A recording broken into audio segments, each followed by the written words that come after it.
But right now, it's football at 4. We talk NFL, we talk football. John McMullen right here on the Sports Bash Live on 97.3 ESPN. Johnny Mac is back. What is going on, my man? How are you?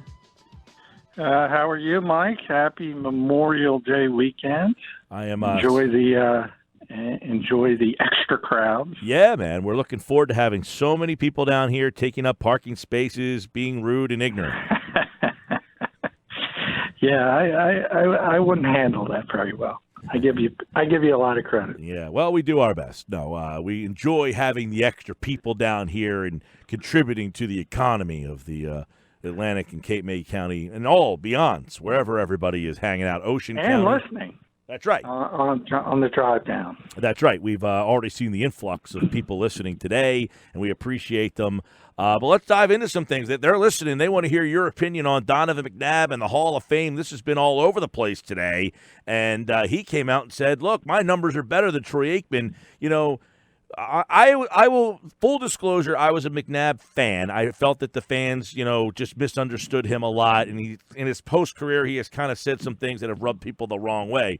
But the NFL, I think people look at the Pro Football Hall of Fame like the Baseball Hall of Fame and just look at numbers and suggest numbers are the reason why you get in or don't get in. But there's a lot more that goes into it in pro football. Like Joe Namath's numbers are not Hall of Fame. He's right. Troy Aikman's numbers are not Hall of Fame worthy. So does Donovan McNabb have a case?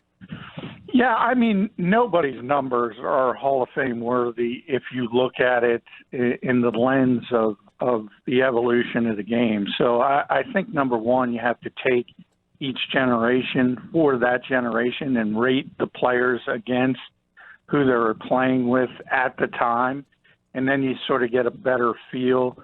So I think it's a far more complicated argument. I said with Donovan, it's a lot closer than people ultimately think, and I think there's a lot of ways you can frame it. Will he be a Hall of Famer? No. Should he be a Hall of Famer? Perhaps. Do I think he's a Hall of Famer? I think he just missed. So I think there's a number of ways you can sort of frame it. And there are many voters. We in Philadelphia happen to have, in my opinion, one of the best, and Paul Domovich, who understands what I just explained. And the fact you mentioned a guy like Joe Namath. Well, the worst starting quarterback in the NFL is going to have better numbers than some of the great quarterbacks from the 70s because you were allowed to play defense back then. You were allowed to rush the passer. You were allowed to beat up the passer. It's a completely different game. And name a mediocre quarterback. A guy people will know here very well, Sam Bradford. You name it. Joe Namath, Terry Bradshaw, Franz Harkington, Ken Stabler. Sam Bradford has better numbers than those guys. He's not a better quarterback. So throw the numbers part of it out. And if you look at Donovan, his success, the biggest check mark in his column for me is the consistency and how much the Eagles won during that essentially decade. He was on top here. We all know all the NFC Championship games, 5, 9 playoff wins. So he had a very good, a very effective career. And bottom line, and this is the part I do not like, if he wins one Super Bowl, he's in the Hall of Fame. And if you think about the stupidity of that litmus test, he's still the same player if the ball bounced a different direction. If he got help from his teammates, like a certain other quarterback who's going to be in the Hall of Fame but doesn't deserve to be in the Hall of Fame, up to Turnpike and Eli Manning, if his teammates carried him to Super Bowl titles, he'd be in. So I don't like that litmus test. And as I said, he's a lot closer than people think he is, but ultimately he's not going to get in the Hall of Fame. Now, my take is, John, McNabb Hall of Fame, I would say no, but the Pro Football Hall of Fame is more than numbers. And if there was one argument for McNabb is He definitively was a major part of the team that changed the way that the league and fans viewed the Eagles for a decade. With him as the quarterback, you believed that they were a Super Bowl contender for 10 years. After a awful period of Eagles football, he changed the perception of a franchise and can be regarded by some, if not many, as the best player at that position that franchise had. So there's something to at least consider, because the Hall of Fame, like we said, is more than numbers. Oh, yeah. Look, we had the discussion about best coaches in this league yesterday. I got the blowback I was expecting.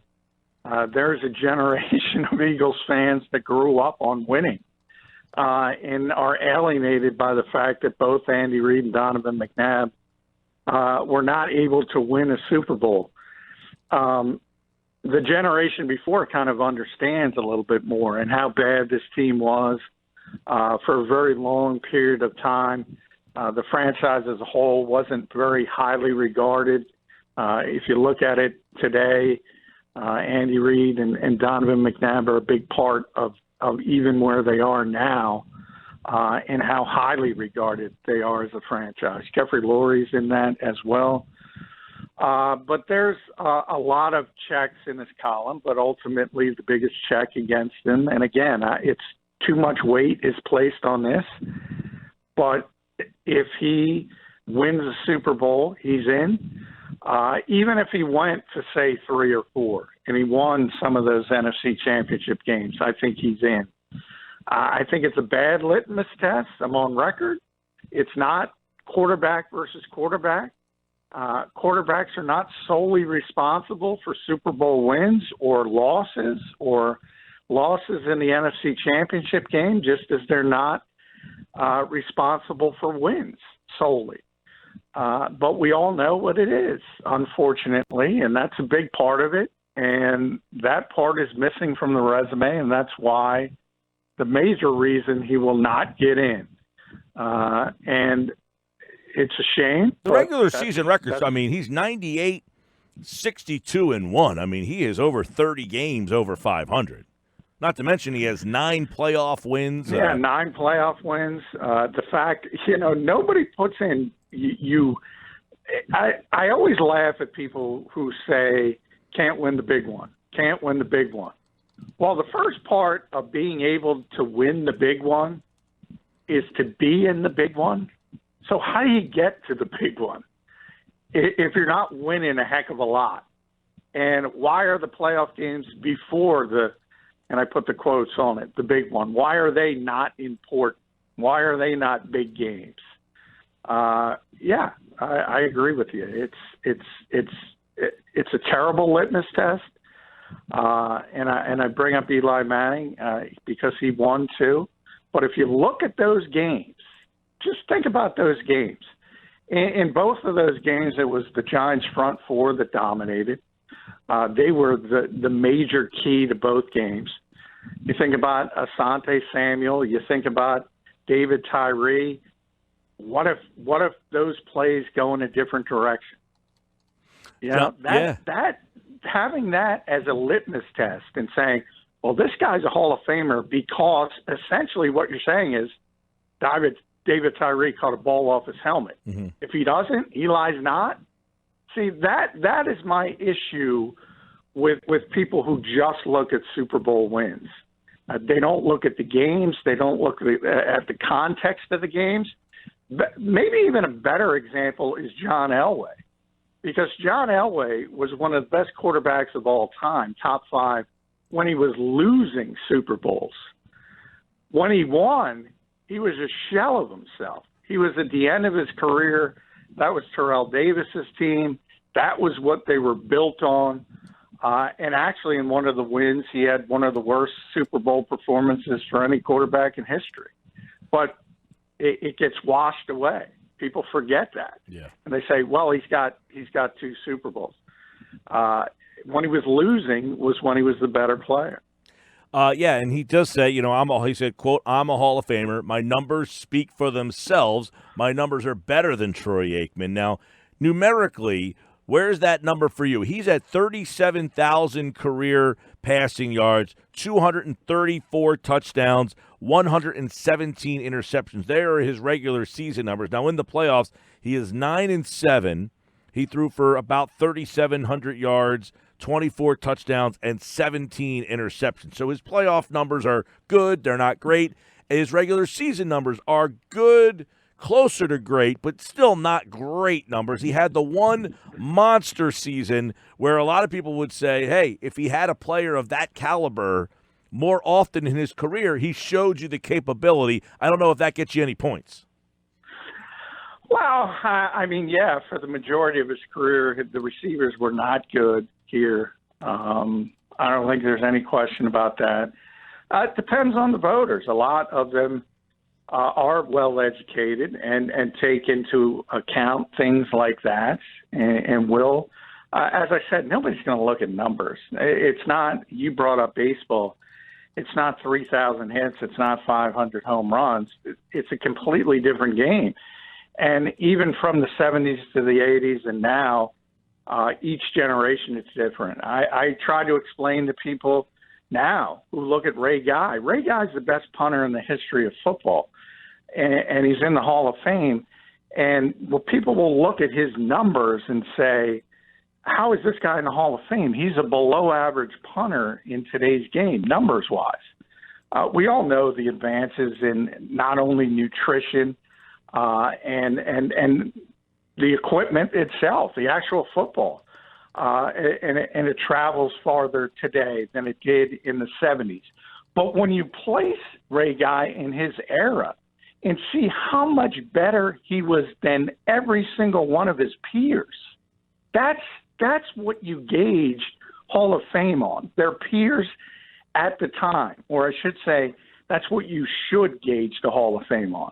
You know, Babe Ruth, if you want to go back to baseball, you know, people will say, they'll look at what footage exists and say looks like a beer league softball player with, sticks for legs and African Americans weren't allowed to play.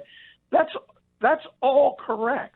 But then you look at his numbers in that era, and he's hitting 40, 50 home runs, and number two is at 15.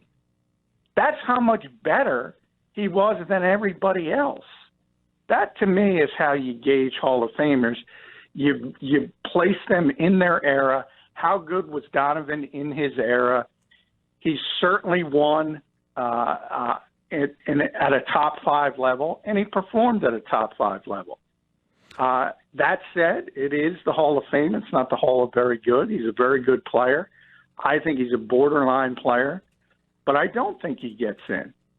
And it has more to do with the fact that he didn't win a Super Bowl. Yeah, I feel like his the feeling is, for me, he comes up short, but I think that the people aren't looking at it for the reasons they should be. It's of how he changed the perception of the franchise of the Eagles. They are now thought to be a constant contender going back to the year 2000, right? I mean, how many years from 1999 to 2019 did you look at the Eagles and just say, nah, there's no relevancy there? They have been relevant since 1999, essentially because Donovan McNabb was the quarterback. And then the only years that you didn't feel very good about them is when he was gone. Yeah, and as I said, it's a good problem to have, but all of a sudden you create a generation of fans that has expectations. We talked about expectations yesterday with coaches. There's a lot of expectations on this team every year. He's a big part of it. It started with him and Andy Reid. That's who it started with. Yeah. And that's why the expectations for this organization are bumped up to where they are today. Yeah, no doubt. And when they're not good, people don't like it. John McMullen at JF McMullen. All right, yesterday we talked about your top 10 rankings of the NFL head coaches. That was from a Sporting News poll or Sporting News list that you disagreed with. We also had a list earlier in the week I found of the best GMs. Now, this came from NBC Sports. They did their best GMs. I don't know if you saw the list or just went and put yours out there yourself, but I will read theirs off for you from 10 to 1 real fast. They went with Mickey Loomis, 10, John Schneider, 9, Andy Reid, 8, Rick Spielman, 7, Thomas Dimitroff, 6, Chris Ballard, 5, Les Snead, 4, Kevin Colbert, 3, Howie Roseman, 2, and Bill Belichick, 1. Now, you had Belichick 1 on your list. You had Ballard up at 2. They had him at 5. You have Roseman at 3. They had him at 2.